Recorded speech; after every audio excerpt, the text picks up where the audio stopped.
जय माता दी दोस्तों। माता रानी आपकी सारी मनोकामनाएं पूर्ण करें और आप जीवन में खूब सारी तरक्की करें। इसी के साथ आज का जो वीडियो है वो मैं शुरू कर रही हूँ। दोस्तों आज के वीडियो में मैं बात करने वाली हूँ सोमवती अमावस्या के बारे में। सितंबर के महीने में सोमवती अमावस्या जो है वो आने वाली है। आने वाली 2 सितंबर को दिन सोमवार को सोमवती अमावस्या पूरी विधिवत रूप से मनाई जाएगी। ऐसे में बहुत सारी माताएँ बहनें जो सोमवती अमावस्या में फेरी या परिक्रमा लगाती हैं, कई बार पीपल के वृक्ष की फेरी या कई बार तुलसी के वृक्ष की पूरी विधिवत रूप से पूजन अर्चन करने के बाद में फेरी परिक्रमा जो है वो लगाती हैं और अपनी पूजा को संपन्न करती हैं। ऐसा माना जाता है कि सोमवती अमावस्या में यदि महिलाएं पूजा पाठ करती हैं, फेरी परिक्रमा लगाती हैं, तो उनके पति की दीर्घायु होती है और उनके जीवन में सुख और शांति समृद्धि बनी रहती है। इसलिए इन फेरों को लगाने का विशेष महत्व बताया गया है। कहीं कहीं पे रिवाज ऐसा भी है कि जो कुंवारी लड़कियां हैं वो अच्छे वर की प्राप्ति के लिए भी जो सोमवती अमावस्या में फेरी या परिक्रमा है वो लगाती हैं। तो अगर आपके यहाँ ऐसा है तो आप लगा सकते हैं। लेकिन कई बार क्या होता है, जो गर्भवती अवस्था में स्त्रियां हैं, जो भी माताएं बहनें हैं, वो फेरी या परिक्रमा जो है वो पीपल वृक्ष के या तुलसी वृक्ष के लगाने के लिए जाती हैं। तो क्या ये उचित है या नहीं, उनको फेरी परिक्रमा लगाना चाहिए या नहीं लगाना चाहिए, साथ ही साथ पीपल के वृक्ष के नीचे जाकर उनको पूजा पाठ करना चाहिए या नहीं करना चाहिए, आज के वीडियो में संपूर्ण जानकारी जो है वो आप सबके साथ शेयर करने वाली हूँ।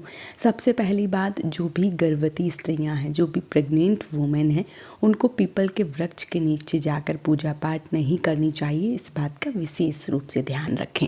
अब बहुत सारे लोगों के मन में ये भी आएगा कि क्यों न जाएं। तो देखिए, आप गर्भावस्था में हैं और पीपल के वृक्ष ज़्यादातर आप देखते हैं कि कहीं तालाब के किनारे या कहीं सुनसान जगह पे इस प्रकार से जो है वो होते हैं। आपके बच्चे को कोई दिक्कत ना हो, घर से बाहर जाके आप पूजा पाठ करेंगी तो आपके बच्चे को कोई दिक्कत ना हो, इसलिए आपको घर से बाहर जाकर पीपल के वृक्ष की पूजा या फेरी परिक्रमा नहीं करना चाहिए। बात करूं तुलसी वृक्ष की, तो जैसे आप पीपल के वृक्ष की पूजा अभी तक करती चली आ रही हैं और आप ऐसी अवस्था में हैं, भी प्रेग्नेंट हैं या गर्भावस्था से गुजर रही हैं, तो आपको अपने घर में तुलसी माता की विधिवत रूप से पूजन अर्चन करना चाहिए। जैसे जो भी आप खीर पूड़ी बना के चढ़ाती हैं, दिया जलाती हैं, या आप जो भी श्रृंगार की सामग्री चढ़ाती हैं, जैसे भी आप अभी तक पूजा करती चली आ रही थी, उसी प्रकार से आपको तुलसी के वृक्ष के नीचे बैठ के पूरी नियम से, पूरी विधिवत रूप से पूजा अर्चना जो है वो करना है। फेरी या परिक्रमा जो है वो आपको नहीं लगानी चाहिए।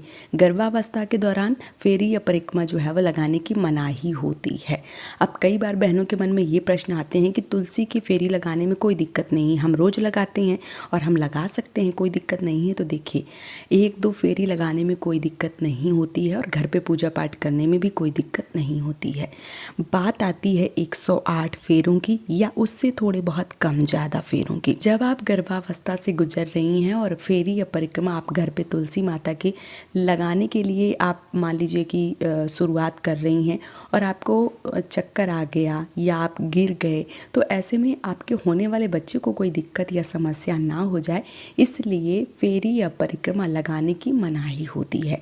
कई बार बड़ी बुजुर्ग जो भी माताएं बहनें हैं वो ऐसा बताती हैं कि गर्भावस्था के दौरान 1 से 2 लोग जो हैं वो जोड़े जाते हैं, तो ऐसे में फेरी या परिक्रमा नहीं लगाना चाहिए। तो जो मैं अपने बड़े बुजुर्गों से सुनती चली आ रही हूँ वो मैं आप सबके साथ शेयर कर रही हूँ कि गर्भावस्था के दौरान फेरी या परिक्रमा जो है वो नहीं लगाए जाते हैं, इसलिए आपको फेरी या परिक्रमा जो है वो नहीं लगाने चाहिए। यहाँ पे एक छोटी सी बात और बोलूँगी।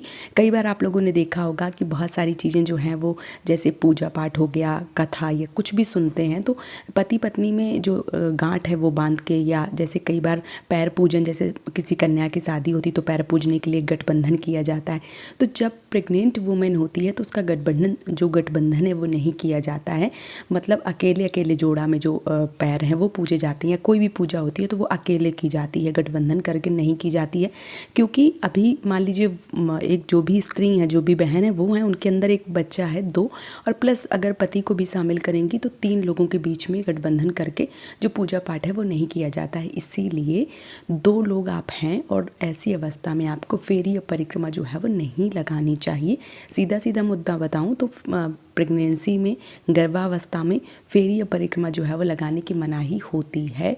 तो आपको सोमवती अमावस्या में पूजा जितनी भी अच्छी तरीके से आप करना चाहती हैं, जो भी चढ़ाना चाहती हैं, प्रसाद जैसे भी करना चाहती हैं वो आप कर सकती हैं, लेकिन आपको फेरी या परिक्रमा जो है वो नहीं लगाना चाहिए। इस बात का विशेष रूप से ध्यान रखें। तो आने वाली 2 सितंबर को दिन सोमवार को सोमवती अमावस्या पड़ रही है।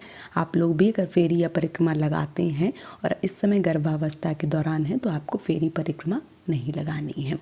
उम्मीद करती हूँ ये छोटा सा वीडियो आप सबके लिए काफ़ी ज़्यादा मदद कर रहा होगा। वीडियो पसंद आया है तो आप मुझे सपोर्ट करें, इस चैनल को सब्सक्राइब करके। आज का वीडियो यहीं पे समाप्त कर रही हूँ दोस्तों। जय माता दी।